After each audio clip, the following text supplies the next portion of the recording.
Rain pounded against the cracked neon sign of the diner, drowning out the distant sirens. Emily was just trying to finish her double shift when a shivering, confused old man stumbled through the door. Offering him a warm cup of coffee was an act of kindness that would throw her directly into the crosshairs of Chicago's most ruthless syndicate. The smell of stale grease and black coffee clung to Emily Higgins like a second skin. It was pushing 2 in the morning on a brutal Tuesday in November, and the wind coming off Lake Michigan was rattling the single-pane windows of Lou's Counter, a decaying 2-4-hour diner nestled in a forgotten pocket of the South Side. Emily dragged a damp rag across the Formica counter, her pale blue uniform stained with ketchup and exhaustion. She was 23, living paycheck to paycheck, and desperately trying to keep the eviction notices off her apartment door. The diner was entirely empty, save for Jimmy, the shift manager, who was snoring softly in the back booth over a ledger. Emily was just reaching to flip the open sign when the heavy glass door shoved violently inward. A gust of freezing rain blew into the diner, carrying with it a frail figure. It was an elderly man, perhaps in his late 70s. He was dressed completely inappropriately for the Chicago winter, wearing only a thin, impeccably tailored charcoal suit, a white dress shirt unbuttoned at the collar, and expensive leather loafers that were soaked through with gray slush. He had no coat, no umbrella, and he was trembling so violently that his teeth chattered in a visible, rhythmic staccato. Emily immediately dropped her rag and rushed around the counter. "Sir? Oh my God, sir! You're freezing!" The old man blinked at her. His eyes were a milky, clouded brown, swimming with a profound and terrifying confusion. He looked around the shabby diner as if he had just been dropped onto an alien planet. "The birds," he mumbled, his voice carrying a faint, gravelly Italian lilt. "I was supposed to feed the birds by the fountain. But the stone, it's so cold." "There are no birds out tonight, sweetie," Emily said softly, instinctively taking his icy hands and rubbing them between her own. "You need to sit down before you fall." She guided him to a booth near the radiator. As he slid into the cracked vinyl seat, Jimmy woke up with a snort. The manager peered over the back of the booth, his expression instantly souring. "Hey, Emily. What is this? We ain't a homeless shelter.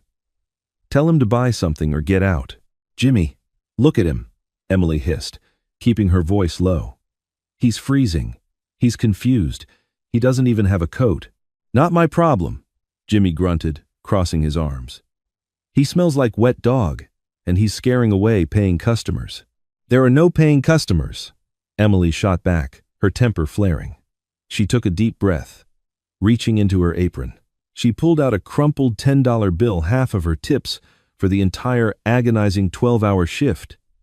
She slammed it on the counter. "He's paying. Get me a bowl of the chicken soup, extra hot, and a black coffee." Jimmy muttered a curse under his breath, snatched the bill, and trudged toward the kitchen. Emily turned back to the old man. She grabbed a handful of paper napkins and gently dabbed the freezing rain from his silver hair. Up close, she noticed details that didn't match the profile of a vagrant. His watch, peeking out from the soaked cuff of his shirt, was a heavy, gold Patek Philippe. The fabric of his suit, though ruined by the weather, felt like spun silk. "My name is Emily," she said, keeping her tone light and soothing. "What's your name?"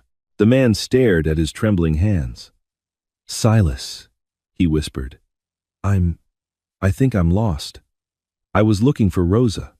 She told me to wait by the fountain." Emily felt a sharp pang in her chest.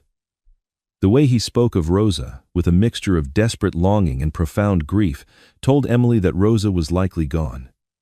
"Well, Silas, you're safe here. We're going to get you warmed up." When Jimmy slammed the soup and coffee on the table, Emily sat across from Silas and helped him hold the heavy ceramic mug. As the heat seeped into his bones, some of the color returned to his pale, papery cheeks. He ate the soup slowly, his confusion occasionally breaking to reveal a sharp, piercing intellect before the fog rolled back over his mind. "You have kind eyes," Silas said suddenly, his gaze focusing entirely on Emily. "Like my son." "No, not my son. He has his mother's eyes. Cold, sharp. But he is a good boy. He worries too much. I'm sure he's worried sick about you right now, Emily said. Do you know his phone number? Or an address? I can call a cab. Silas shook his head, reaching into his pocket. He pulled out a heavy, solid silver money clip. There was no cash in it, just an engraved crest, a stylized wolf over a thorny rose. He set it on the table. He will find me. He always finds me. Dominic never stops. The name didn't mean anything to Emily. She just saw a vulnerable, lost father. As the clock struck 3 a.m., Jimmy emerged from the back with his coat on. Shift's over, Emily. Lock up. The stray has to go. Emily nodded. She couldn't leave Silas on the street, and she couldn't take him to her tiny apartment. Her landlord was already looking for a reason to kick her out. She pulled out her flip phone and dialed the non-emergency police line, hoping an officer could take him to a safe precinct until his family was located. While she waited on hold, she unraveled her own thick, burgundy wool scarf from her neck, a hand-knit gift from her late grandmother, and wrapped it securely around Silas's neck, tucking it into his suit jacket. Keep this on, Silas, she murmured. 15 minutes later, a local patrol car pulled up to the diner. Emily walked Silas to the door. The old man suddenly gripped her hand with surprising strength. He pressed the silver money clip into her palm. For the soup, he whispered. I can't take this, Emily protested. But Silas was already being gently guided into the back of the cruiser by a tired-looking beat cop. Emily stood in the freezing rain, watching the taillights fade into the darkness. She shivered, clutching the heavy silver clip, entirely unaware that across the street, idling in the shadows of an abandoned storefront, a matte black Lincoln Navigator had been recording her every move. The diner was a different beast at noon. It was loud, chaotic, and smelled heavily of frying bacon and bleach. Emily was running on 3 hours of sleep, her feet aching in her scuffed, non-slip shoes as she balanced 3 plates of hash browns up her arm. She was just dropping off a check at booth 4 when the atmosphere in the room violently shifted. It wasn't a sound, but rather a sudden, suffocating absence of it. The clatter of silverware stopped. The low hum of conversation died in the throats of the regulars. Emily turned toward the entrance. 3 men had stepped into the diner. They didn't fit the South Side aesthetic. They were massive, clad in tailored, dark, expensive overcoats that couldn't quite hide the bulk of their shoulders or the unnatural rigidity at their waistlines, the clear outline of concealed firearms. 2 of the men stepped to the sides, securing the door and the rear exit. The 3rd man walked slowly toward the center of the diner. He was strikingly handsome, perhaps in his early 30s, with jet-black hair swept back and eyes the color of shattered ice. His jawline looked like it had been carved from marble, and his expression was a terrifying mask of absolute, chilling calm. He exuded an aura of authority so heavy it made Emily want to hold her breath. Jimmy came scrambling out of the kitchen, wiping his hands on his apron, his face pale and sweating. Sir, gentlemen, can I help you? We're a little busy. The man with the icy eyes didn't even look at Jimmy. He raised a hand, 2 fingers extended. Quiet. Jimmy snapped his mouth shut, retreating a step. The man's gaze swept the room, dismissive of the terrified patrons, until his eyes locked onto Emily. He reached into the inner pocket of his cashmere coat and pulled out a familiar object. It was the burgundy, hand-knit scarf. Emily's heart hammered against her ribs. She took a hesitant step forward. That's my scarf. The man's eyes narrowed. He walked slowly toward her, stopping just inches away. Up close, he smelled of expensive cologne, rain, and something metallic, like gunpowder. My name is Dominic Moretti, he said, his voice a low, gravelly baritone that commanded the room. And I have a few questions about how my father ended up at a police precinct wearing your clothing. Emily swallowed hard. The name clicked. Dominic. The son Silas had mentioned. But the reality of Dominic Moretti was a far cry from the worried, loving son she had pictured. He was lost, Emily said, trying to keep her voice steady. He came in here freezing. He didn't have a coat. I bought him soup and gave him the scarf so he wouldn't freeze before the police picked him up. Dominic stared at her, unblinking. You expect me to believe you didn't know who he was? You didn't recognize Silas Moretti? No, Emily said, crossing her arms defensively. Should I have? One of the men by the door, a burly man with a scarred eyebrow named Leo, let out a dark chuckle. Dominic didn't break eye contact. People don't just stumble upon the former head of the Moretti family without an agenda, Dominic said softly, leaning in slightly. My father suffers from dementia. He slipped his security detail yesterday evening. We spent 8 hours tearing the city apart looking for him. And suddenly, he turns up, safe, fed, and wrapped in cheap wool, babbling about an angel at a diner. Dominic reached into his coat again, pulling out a thick, banded stack of $100 bills. He dropped it onto a nearby table with a heavy thud. It had to be at least $10,000. Who paid you? Dominic demanded, his voice dropping an octave, turning lethal. Was it the O'Bannon crew? Did they grab him, realize it was too hot, and use you as the drop? Tell me right now, and you get to keep the cash in your life. Emily looked at the money, then back up at Dominic's cold, accusatory eyes. Exhaustion, poverty, and fear suddenly boiled over into blinding anger. She picked up the stack of bills and shoved it hard against Dominic's chest. He caught it instinctively, looking momentarily shocked by her audacity. I don't know who the hell you think you are, Emily snapped, her voice trembling but loud enough to carry. And I don't care who your father is. He was an old man, shivering in the cold, and he thought he was supposed to feed birds at a fountain. I didn't want a reward, and I sure as hell don't want your blood money. Now, unless you're ordering a coffee, get out of my diner. The silence that followed was deafening. Jimmy looked like he was about to faint. Leo's hand drifted slowly toward the inside of his jacket. Dominic held up his hand, stopping his men. He looked at Emily, really looked at her. He took in her frayed cuffs, the dark circles under her eyes, the genuine outrage in her posture. The suspicion in his icy eyes slowly cracked, replaced by something much more dangerous. Intrigue. Before Dominic could speak, Leo's earpiece buzzed. The scarred man tapped it, listened for a second, and his face hardened. He quickly closed the distance to Dominic, leaning in to whisper rapidly in Italian. Emily couldn't understand the words, but she saw Dominic's jaw clench. The air around him grew instantly, violently cold. Dominic turned back to Emily.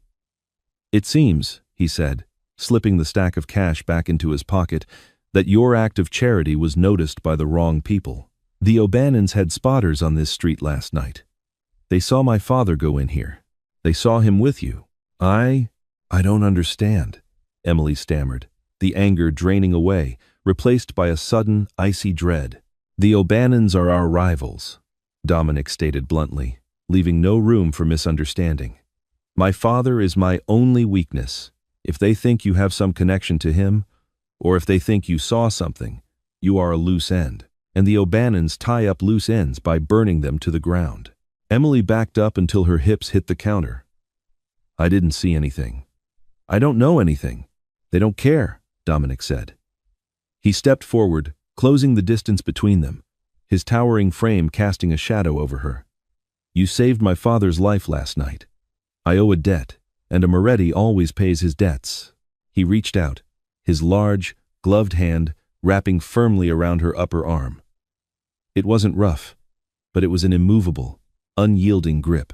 Grab your things, Emily, Dominic ordered. You're coming with us. What? No. I have a shift. I can't just leave. You don't have a choice, Dominic said, his voice softening just a fraction, a dark promise lacing his words. Unless you want to be dead before your shift ends. You belong to the Moretti family now. The ride north on Lakeshore Drive was suffocatingly silent. Emily sat perfectly still in the back of the armored Mercedes-Benz G-Class, her hands tightly folded in her lap to stop them from shaking. Beside her, Dominic Moretti was a study in predatory stillness, his eyes fixed on the gray, churning waters of Lake Michigan. In the front, Leo drove with methodical precision, while another man, introduced briefly as Carmine, monitored a police scanner and a GPS tablet. Emily's mind raced. She had left her purse, her keys, and her entire life back at Lou's counter. You can't just kidnap me, she finally whispered, breaking the heavy silence. I have rights. I have a landlord who expects rent. Dominic turned his head slowly. The icy blue of his eyes softened just a fraction, though his voice remained entirely devoid of warmth. Your landlord, Arthur Higgins, is your uncle. He's also 3 months behind on his property taxes and heavily indebted to a bookie in Cicero. I've already had a sum wired to his account. Your rent is covered for the next 5 years. Consider it severance from your previous life.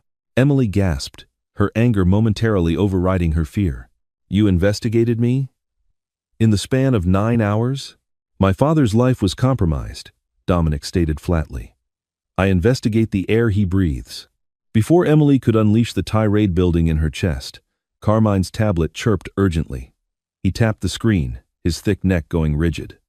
Boss, you need to see this. Carmine handed the tablet over the center console. Dominic took it, his jaw tightening so hard the muscles jumped. He stared at the screen for a long moment before silently passing the device to Emily. It was a live feed from a local news chopper. The headline scrolling at the bottom read, Southside Diner engulfed in blaze. Emily's stomach plummeted into an endless void. The screen showed the unmistakable, charred skeletal remains of Lou's counter. Plumes of thick, toxic black smoke billowed into the afternoon sky. Firefighters were dousing the wreckage, but there was nothing left to save. Jimmy, Emily choked out, clapping a hand over her mouth. Oh my God! Jimmy was still inside. Jimmy is fine, Dominic said coldly. In fact, Jimmy is the one who lit the match. Emily stared at him, bewildered. What? No. Jimmy is just a grumpy manager. He wouldn't. Jimmy has a severe gambling addiction, Dominic interrupted, his voice methodical and detached. He owed $50,000 to the O'Bannon syndicate. When the O'Bannon spotters saw my father in your diner last night, they didn't just watch. They approached your manager. Jimmy sold the security footage of you and my father to Liam O'Bannon. Then, to cover his tracks and destroy the original hard drives, he rigged the gas lines. Emily felt the blood drain from her face. She was suddenly incredibly dizzy. If Dominic hadn't walked through those doors 20 minutes ago, she would have been wiping down the counters when the kitchen exploded. They think you know something, Dominic continued, taking the tablet back. Liam O'Bannon is a paranoid butcher. He assumes my father gave you a message, a bank account number, or a location. You are breathing right now, strictly because you are in this vehicle. The SUV veered off the highway, winding through the heavily wooded, affluent enclaves of Lake Forest, Illinois. They approached a massive set of wrought iron gates, bearing the same crest Emily had seen on the silver money clip. The Wolf and the Rose. The gates swung open silently, revealing a sprawling, limestone estate that looked more like a European fortress than a home in the American Midwest. Welcome to the compound, Dominic said, adjusting his cuffs. You will not leave the grounds. You will not use a telephone. You will be provided with whatever you need. If you follow these rules, you will survive. Inside, the house was a staggering display of wealth. Crystal chandeliers, Persian rugs that felt like clouds underfoot, and museum-quality Renaissance paintings. But Emily barely noticed. She felt like a canary carried into a coal mine. A silver-haired woman in a pristine housekeeper's uniform met them in the foyer. Take Miss Higgins to the East Wing guest suite, Maria, Dominic ordered. Burn the clothes she's wearing, and find her something appropriate from the storage. Wait, Emily said, finding her voice as Dominic turned to leave. Where is Silas? Is he okay? Dominic paused, his broad shoulders stiffening. He looked back at her, and for the first time, the impenetrable mask slipped, revealing a profound, exhausted vulnerability. He is resting. His mind, it comes and goes. The doctors say the cold accelerated the degeneration. He paused. He asked for you, but you will not see him until you are clean and fed. With that, he vanished into the labyrinth of the mansion. 3 days passed in a blur of terrifying luxury. Emily traded her grease-stained polyester uniform for soft, cashmere loungewear and silk blouses she recognized from fashion magazines. Stella McCartney, Prada. garments that cost more than her car. Yet, the silk felt like a straitjacket. She spent her time wandering the massive library or looking out the reinforced, bulletproof windows at the perimeter guards patrolling with assault rifles. On the fourth afternoon, Maria escorted Emily to the sunroom. There, sitting in a leather wheelchair and bathed in the pale winter light, was Silas Moretti. He looked even frailer than he had in the diner, a thick wool blanket draped over his lap. Emily approached slowly, crouching beside his chair. "Hello, Silas." The old man turned his head, his eyes, cloudy and distant, suddenly sharpened. A warm, fragile smile cracked his weathered face. "The angel," he whispered, reaching out a trembling hand. "You gave me your scarf." It smelled like cinnamon and hard work. Emily smiled softly, taking his hand. "It's Emily. How are you feeling?" "Cold," Silas murmured, looking out the window. "Always cold now. Dominic tries, but he doesn't understand. He thinks I'm just a broken clock." He leaned in closer, his grip surprisingly tight. "I wasn't lost, Emily. I had to hide it. The wolf is at the door, but the rat is in the house." Emily frowned, her heart picking up speed. "What do you mean? What rat?" Silas shook his head, his eyes darting around the empty room with sudden, frantic paranoia. "The stone. I told you about the stone. Buckingham. The seahorses. Emily, I left the ledger where the water used to fall. Liam thinks he can bleed us dry. But I have the ledger. I just couldn't remember." "I couldn't remember." His voice trailed off, the lucidity evaporating like mist as he stared blankly back out the window. Emily's breath hitched. Buckingham Fountain, the massive landmark in the center of Grant Park. The seahorses he mentioned were the bronze statues at its base. Silas hadn't been wandering aimlessly in dementia. He had used a moment of clarity to hide something crucial, a ledger, before his mind betrayed him again. And he had just told her there was a rat in the house, a mole inside the Moretti family. She stood up, determined to find Dominic. As she stepped out of the sunroom, she collided hard with a solid wall of muscle. It was Lorenzo, one of Dominic's most trusted captains. He was a sleek, handsome man, with slicked back hair, but his eyes were entirely dead. "Whoa there, sweetheart," Lorenzo said, his hands lingering a little too long on her arms as he steadied her. "Where's the fire?" "I need to speak to Dominic," Emily said, stepping back quickly, her skin crawling. "Boss is out," Lorenzo said smoothly, blocking the hallway. "Meeting with the commission downtown. Things are heating up with the O'Bannons. But you can tell me, what did the old man say?" Emily looked at Lorenzo. "The rat is in the house." Something about Lorenzo's posture, the overly casual tone of his voice, sent a massive spike of adrenaline through her veins. "Nothing."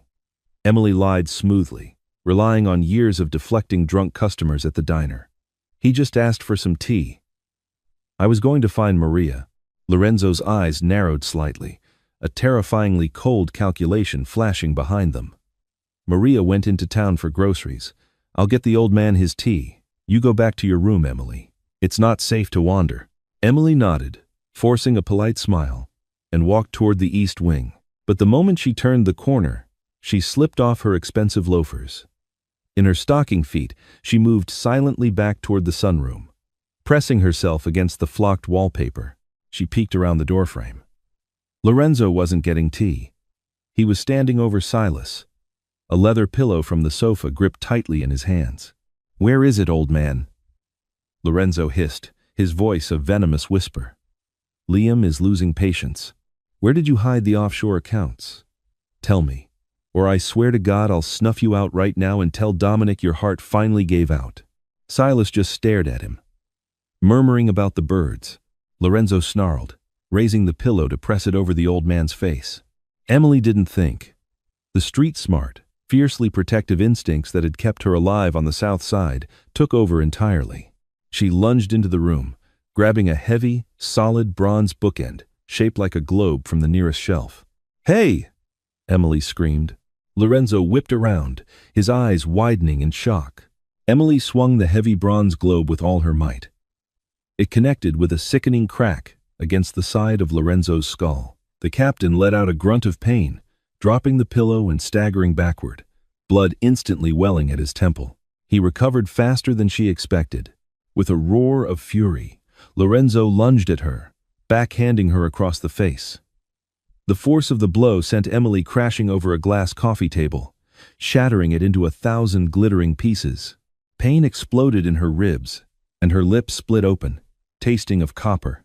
"You stupid little waitress," Lorenzo spat, drawing a suppressed Heckler & Koch pistol from his shoulder holster. "You should have stayed in your room." He pointed the gun directly at her chest. Before he could pull the trigger, the heavy oak doors of the sunroom were violently kicked open. Dominic stood in the doorway, a living incarnation of the Grim Reaper. His cashmere coat was flecked with rain, and his ice-blue eyes were ablaze with a murderous, unholy rage. Leo and Carmine poured in behind him, weapons drawn. Lorenzo froze, turning the gun toward Dominic, but he was entirely too late. Dominic didn't even blink. He raised his own weapon and fired once. The suppressed shot made a quiet fute sound. Lorenzo's knee shattered. The traitor screamed, collapsing to the floor. "Leo, take him to the basement," Dominic ordered, his voice echoing with absolute terrifying authority. "Make sure he stays conscious for a very, very long time." As Leo dragged the screaming, bleeding Lorenzo out of the room, Dominic immediately dropped his weapon and rushed to Emily. He fell to his knees beside the shattered glass, pulling her up and frantically checking her for gunshot wounds. "Emily. Emily. Look at me," he demanded, his hands trembling the first time she had ever seen him lose control. He gently touched her bleeding lip, his eyes dark with a storm of emotion. "Did he shoot you? Are you cut?" "I'm fine," Emily gasped, wincing as she clutched her bruised ribs. She looked up at him, her heart pounding not from fear, but from the sudden, overwhelming intensity of his proximity. He was the mole, Dominic. He was working for O'Bannon. "He tried to kill your father." Dominic pulled her against his chest, holding her so tightly she could feel the heavy, erratic thud of his heart. It wasn't the embrace of a mafia boss to a captive. It was the desperate, fierce hold of a man who had nearly lost something irreplaceable. "I know," Dominic murmured into her hair, his voice rough with emotion. "I caught one of his runners downtown an hour ago. I drove 100 miles an hour to get back here." He pulled back just enough to look fiercely into her eyes. "You saved him again. You saved my father." Emily caught her breath, looking deep into the icy blue eyes that were now entirely melted, burning with a fierce, protective fire. "Dominic," she whispered, her voice urgent. "Silas didn't forget everything. I know where the ledger is. I know how to destroy the O'Bannons." Dominic's ice-blue eyes snapped to Emily, the sheer intensity of his gaze temporarily eclipsing the chaos of the blood-stained sunroom. "Buckingham," he repeated, the word rolling off his tongue like a loaded chamber. "The fountain in Grant Park." "Are you absolutely certain, Emily? Silas specifically mentioned the seahorses?" "Yes," Emily insisted, ignoring the throbbing pain in her ribs as she pushed herself up from the shattered glass. "He said he left the ledger where the water used to fall, under the stone by the seahorses. He was terrified that Liam O'Bannon would find it." Carmine stepped into the room, his phone pressed tight to his ear. He looked grim. "Boss, Leo just cracked Lorenzo in the basement." The rat sang. "Lorenzo tipped off the O'Bannon crew 20 minutes ago. Liam is mobilizing a team to downtown Chicago right now. They don't know exactly where the ledger is, but they are sweeping every landmark Silas frequented." Dominic's jaw clenched, the muscles ticking erratically. "Prepare the Audi. We leave in 2 minutes." He turned back to Emily, his expression hardening back into the ruthless syndicate leader she had met at the diner. "You stay here. Maria will tend to your face. The compound is on full lockdown." "Like hell I am," Emily fired back, grabbing the sleeve of his heavy cashmere coat. The sheer audacity of her defiance made Carmine blink in shock. "Silas told me about the stone. Do you know how massive Buckingham Fountain is? There are 4 different bronze seahorse statues, and hundreds of loose limestone bricks. You'll be searching for hours in the dark. I know exactly how Silas described the angle of the streetlights hitting the stone." "You need me, Dominic." Dominic stared down at her. Her lip was split, her borrowed silk blouse was torn, and she looked exhausted, yet she burned with a fierce, unbreakable fire. A faint, dangerous smile ghosted across his lips. "If you get shot, Emily, I am going to be extremely irritated," Dominic murmured, his voice dropping to a low, intimate timbre. He reached into his coat, pulling out a compact, black Sig Sauer P365, and pressed it into her hands. "Keep the safety on, unless someone who isn't me tries to grab you. Let's go." The drive back into the heart of Chicago was a masterclass in calculated terror. Dominic drove the matte black Audi RS6 Avant like a guided missile, weaving through the sparse, icy traffic on DuSable Lakeshore Drive. The winter storm had escalated, dumping a fresh sheet of snow over the city and turning the towering skyscrapers into ghostly, monolithic shadows against the night sky. They skidded to a halt on the edge of Grant Park. The sprawling park was entirely deserted, swallowed by the howling wind. In the center of the massive plaza sat Buckingham Fountain. Stripped of its cascading water for the winter, the towering, multi-tiered pink Georgia marble structure looked like the skeletal remains of a forgotten palace. "Move fast! Stay low!" Dominic commanded, racking the slide of his own weapon. Emily trudged through the ankle-deep snow, her heart hammering against her ribs like a trapped bird. She guided Dominic toward the northern edge of the lower basin. The massive bronze seahorse statues loomed in the darkness, their oxidized green surfaces dusted with white powder. He said the light from the Columbus Drive street lamp caught the crack in the stone. Emily shouted over the wind, dropping to her knees on the freezing marble. She frantically brushed the snow away from the base of the northernmost seahorse. Dominic knelt beside her, his broad shoulders shielding her from the biting wind. Together, their gloved hands felt along the freezing masonry. "Here!" Emily gasped. Her fingers had caught on a deep, unnatural fissure in one of the heavy limestone blocks. Dominic wedged his combat knife into the crack and pried with all his strength. With a harsh grating sound, the stone gave way. Beneath it, nestled in a dark, hollowed-out cavity, was a small, waterproof black pelican case. "You found it," Dominic breathed, pulling the heavy case free. He looked at Emily, genuine awe flashing in his eyes. "You actually found it." Before Emily could reply, a blinding, high-intensity spotlight hit them from the east. "I'll take that, Moretti." A booming, heavily accented voice echoed across the frozen plaza.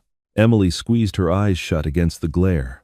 3 black Cadillac Escalades had quietly rolled onto the pedestrian pathways, boxing them in.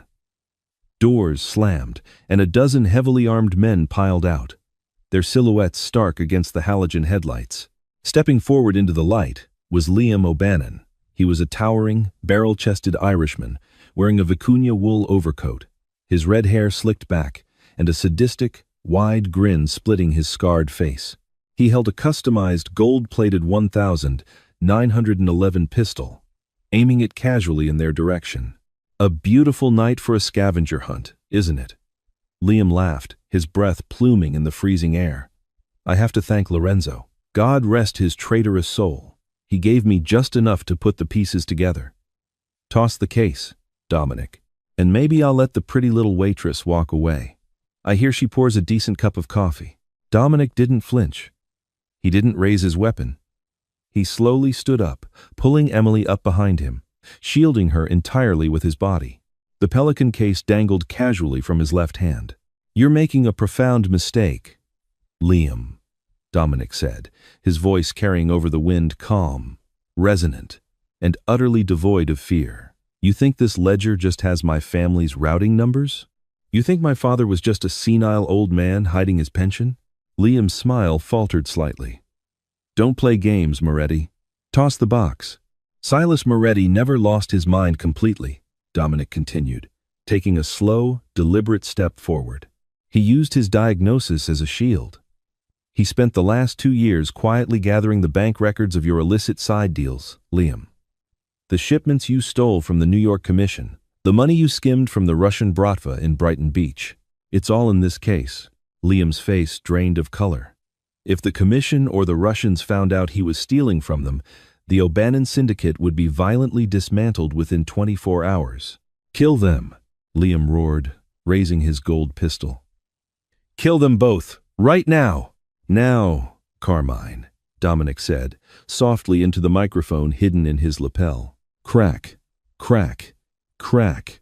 The synchronized, suppressed rifle shots echoed like thunderclaps across the open park. Liam O'Bannon screamed as his gold-plated pistol was blown entirely out of his hand, taking 2 of his fingers with it. 3 of his top lieutenants dropped to the snow simultaneously, their knees shattered by precision sniper fire.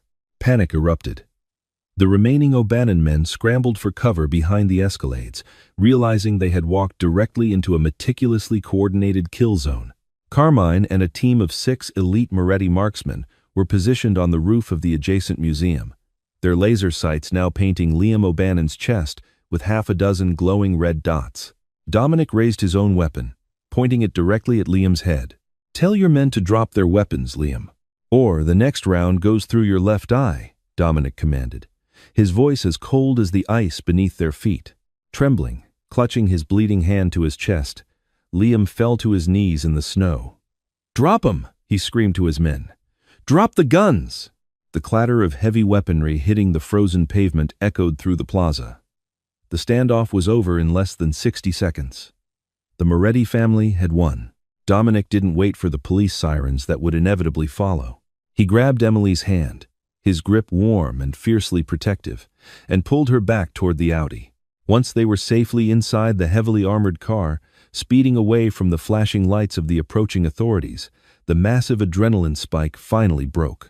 Emily slumped back against the leather seat, her entire body shaking uncontrollably. Dominic pulled the car over onto a dark, secluded side street overlooking the churning waters of the lake. He threw the car into park, unbuckled his seatbelt, and turned to her. Without a word, he reached out, his large hands gently framing her face. He brushed a stray, damp curl behind her ear, his thumb lightly grazing her bruised cheek. The cold, ruthless Mafia boss had vanished, leaving only a man stripped down to his most raw, desperate core. "You are a terrifying woman, Emily Higgins," Dominic whispered, his breath warm against her face. "You walked into a war zone for an old man you met 3 days ago. He needed help," Emily breathed, her eyes locked on his. "And so did you." Dominic let out a ragged exhale. "I have spent my entire life building walls, securing perimeters, trusting no one. And then you walked in, smelling of diner coffee and cheap wool, and burned the whole fortress to the ground." He didn't ask for permission. He closed the distance, pressing his lips to hers. The kiss was desperate, bruising, and tasted of adrenaline, winter rain, and undeniable permanence. Emily wrapped her hands into the lapels of his cashmere coat, pulling him closer, anchoring herself to the storm that was Dominic Moretti. In that shadowed car, surrounded by the remnants of a shattered syndicate, Emily knew she was never going back to lose counter. The struggling waitress was dead. In her place, forged in the fires of loyalty and survival, stood the new queen of the Chicago underworld. Emily's simple act of compassion bridged 2 entirely different worlds, proving that humanity can flourish, even in the darkest, most dangerous corners of the city. Thrown into a life of crime, loyalty, and unexpected love, she transformed from a struggling waitress into the formidable heart of a dynasty, forever changing the legacy of the Moretti family through the sheer, unyielding power of an open heart.